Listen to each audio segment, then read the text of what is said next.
Assalamu alaikum wa rahmatullahi wa barakatuh. Hope you all are fine and well. Dear students, as we already discussed in the previous lecture,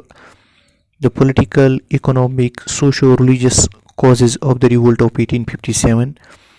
and today we will study what was the immediate cause of the revolt of 1857 and what happened after 1857 in India's modern history. Okay. Mutiny becomes a popular rebellion. After 100 years of conquest and administration, the English East India Company faced a massive rebellion that started in May 1857 and threatened the company's very presence in India. Sepoys mutinied in several places, beginning from Meerut, and a large number of people from different sections of society rose up in rebellion.